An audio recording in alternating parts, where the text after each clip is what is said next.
Hey, welcome back to Vintage 12 here at Embassy Suites on Kingston, Plantation. A really cool recipe for you today.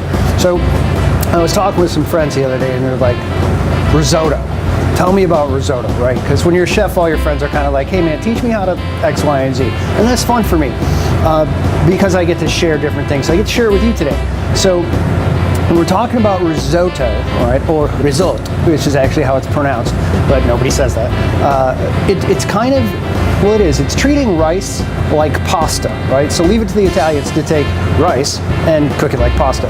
So it's a specific type of rice too. You can't just do it with any rice. It's arborio rice. Arborio meaning tree, right? Tree rice. It's a thicker, heavier grain. It has a lot more starch to it, and it has a creaminess about it. And you usually don't think creaminess with rice, right? But it's created by that starch. So what we're going to do is we're going to take advantage of some of that, and we're going to make a creamy risotto. Now, you can make any type of risotto you want. The basic of the recipe, right, just the base of it, is all going to be done the same. But then if you add mushrooms into it, like we're going to do today, it's mushroom risotto. If you wanted to do lemon black pepper, hey, add lemon and black pepper. Learn the risotto technique, and then you can make 1,000 different risottos. And some people even do sweet risottos, like they'll put blackberries in it. There's a place back where I'm from in Chicago. Actually, it's a risotto restaurant, right? It's just giant buffet tables of different types of risotto, including dessert risotto. It's very interesting. You can imagine before cable TV, you got a bowl of rice and you need to entertain yourself for the whole day. You're gonna make a lot of things with that. So as we start out, I'm gonna start with this pan and get a little bit hot because we're gonna need to saute a couple of things before we kind of get grooving here. So what I've got is some chopped up shallots. You can use a red onion if you want. The shallot's gonna have a little bit higher of a sugar content and it's gonna have a little bit more of a pronounced onion flavor to it. I've got a little bit of chopped garlic. I will kind of caution you to not use the pre-chopped garlic. It tastes completely different than either peeling fresh garlic cloves or getting the garlic clove whole and smashing it yourself. There's no preservatives to it. There's no salt added to it. It gives it that really nice spicy garlic flavor. And when you're making risotto, you really need the right garlic, right? So go get yourself a garlic clove, smash it yourself. You'll thank me later, I think. So what we're gonna do is we're gonna start with just a little bit of oil, and we're gonna use a blended olive oil for that. You can use 100% virgin olive oil in this because that is a good flavor. I just like to cook with this because it allows me to control what flavors I put into it. So it's a little bit neutral. So when I start this, shallots. Okay, remember I always say that, right? If you can't hear that, your pan's not hot enough yet. So you gotta hear that little rock star noise, you know, like everybody's clapping for you.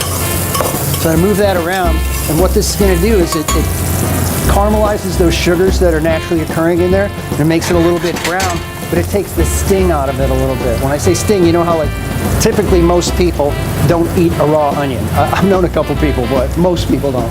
So you want to smooth that out a little bit. And then we're going to add some white wine to it. The white wine, I picked this just a Chardonnay. And we're going to let that reduce a little bit. Now the wine does a couple of things that you might not have just figured out. What it does is it obviously incorporates flavor into it, but it slows down the pan, right? Remember how this pan was really hot a couple of seconds ago? It's just, you know, on the edge of starting to burn, right? The best way to stop that process of caramelization is to add a liquid, right? And since we know we're going to use wine in it anyway, we've done a couple of things. Now we're also going to scrape the bottom of that pan and get off any of those little brown pieces, right? Because that's a lot of flavor in there. That's a fancy culinary term called deglazing, right? So what we're doing is we're slowing down the pan, we're deglazing the pan by getting the particulate matter off the bottom, and we're also incorporating that wine flavor. Now we're going to reduce that just a little bit because I want the flavor of the wine. Once again, not so much the alcohol flavor. So when we start next, there's a couple different trains of thought. Some people actually saute the rice just a little bit. I particularly don't because I don't really want this to brown at all. I want it to be a nice white creamy risotto. So I'm going to add the arborio rice in there. And then I'm going to add chicken stock. So let's talk a couple of seconds about chicken stock. I don't know about you, but I'm an executive chef and I don't make chicken stock at home. I make it here, but at home, I'm not going to sit there for half a day and make chicken stock. There's a couple things you can do. If you're an adventurous culinarian and you want to learn how to make chicken stock, you can go on the interwebs and find out all about chicken stock, make your own stock. There's a couple cool tricks you can do. You can put them in ice cube trays, right? And then what you do is freeze them, break the ice cube tray, and then keep it in a Ziploc baggie, so when you need chicken stock, you just take out a couple of cubes and do it that way. Or you can get yourself to the store and buy a reputable, low sodium, low salt, natural chicken stock. And that's what I would do if I was at home making risotto. But once again, by all means, if you want to, make chicken stock, it's a fun thing to do. You're basically taking parts of something that would not have much use anywhere else and creating food with it, which is a great thing. So what we've got is we've got the stock, the shallots, the garlic in here, right? So that's going to start the process of gelatinization, which is actually a starch bonding with water. That's what cooking rice is. It's gelatinization. Usually when I say that, people instantly think of Jello. Not Jello. Gelatinization, right? So as that's cooking, I'm going to take my mushrooms over here. And I've picked just a couple of mushrooms. You can pick any mushroom you want, depending on the flavor you want. I picked a portobello and just some button mushrooms because I want it to be rich, but I don't want it to be too over the top on the mushroom flavor because I want that risotto to come out as well. Once again, a couple of different ways you can do this, right? So you can put it in with the garlic and shallots if you wanted to, or you can incorporate it now where you're kind of making a mushroom stock, right? Because it's going to boil in there. So what we do is kind of scoop that up, add that in there. Now there's a couple of different things that at this point we can start to add to the risotto. There's, once again, several schools of thought on how you can get this accomplished. Some people add the chicken stock slowly to the risotto. Most professional chefs know the ratio and how that's going to work. We don't sit there and baby the risotto, but there's some purists who would watch this and be like, oh, what's he doing? You got to add that cup by cup and stir and this and that. I know how this is going to work because I've done it a million times. So a little cheater shortcut, and you'll be fine too, right? You really just can only make two mistakes with risotto. You're going to undercook it or you're going to overcook it. And within the confines of your own home, if I had to recommend you pick one of those two, I would say overcook it a little. It'll still be fine. It'll just be a little more starchy. Now, this recipe takes some time to make, so we're going to do a little movie magic here, right? My good friend Josh is going to cut this up, and we're going to come back, and all of a sudden, we're going to be almost done. Because watching me watch that is not very entertaining. So we'll be right back. All right, movie magic, we're back, right? And it's a different pan. How did that happen? All right, so what I did was we changed pans because I want you to be able to kind of get a look at this instead of just looking at the side of a pot. So what we've got is a really nice, creamy rice mixture here. We've got our garlic, our shallots, we've got mushrooms in there, chicken stock. So now we're going to start incorporating some of the fun stuff, right? So we're going to take just a little bit of flat Italian parsley because it's very white, right? So it's all neutral colors, right? You got brown, you got white, so you're going to have to lift it up a little bit to just give it a little personality. I like to put a little bit of thyme in there too.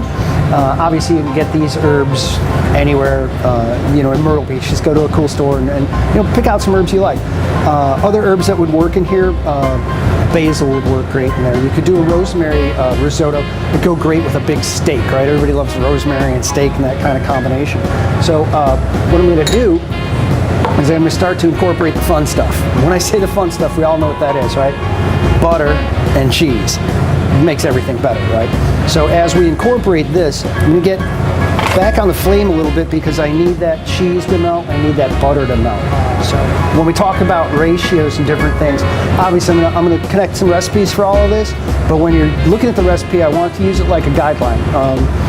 There's some things when you cook, you got to follow a recipe, baking a cake, right? You can't just mess around. You got to follow the recipe. A lot of the stuff I'm going to show you, you know what?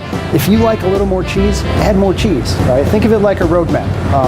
You're looking at the map, but you got to watch the road too, right? So when you're looking at a recipe, keep an eye on the recipe, but pay attention to the cooking aspect. I like more cheese, so I'm gonna put more cheese. I'm actually gonna put a lot of cheese in there. I'm gonna put all the cheese in there. All right, now we're talking risotto I like. Now the next ingredient is one of the more fun ingredients too, is butter. So the creaminess of this risotto is going to depend on that cheese melting, right, and that butter melting, and that process by which we talked about the gelatinization of the starch has created a light sauce within the risotto, and it's a little bit of a starchy sauce, right? So we're going to need to make sure that that stays loose throughout the presentation of dinner. If allowed to sit long enough, the risotto will absorb all the moisture it can. I mean, it gets to a point where it won't take on much more, but it'll get really sticky and really solid. You want it to be kind of creamy, and the butter's going to help that a lot. And we're also going to do a little bit of salt in there. Salt, all right? And we're going to do a little bit of white pepper, just a touch. Okay, so while that's cooking, let's talk about risotto. What's risotto going to go good with? Just about anything. You really don't have to limit yourself to an Italian accompaniment, right? Think of it like a starch. You can use it in place of potatoes, in place of rice. You can use it as an entree if you really wanted to. You could dice up chicken and put it in there. You can serve it underneath the steak. We here at Vintage 12, we do a kind of a really cool thing is we make a risotto cake. So we go through this whole process, and then what we do is we cut it out, pat it down circular, and then put it on the grill and actually saute. It just comes out beautiful golden brown. So today what we're going to do is we're just going to kind of put this on a plate and let it show off all on its own. Also a great dish if you want to use it in corporation with barbecue. It goes really well with it as well. You wouldn't think that, right? Like think risotto and barbecue, right? But think of all the different delicate flavors that match in with this. So you just had risotto at Vintage 12, and we'll see you next time.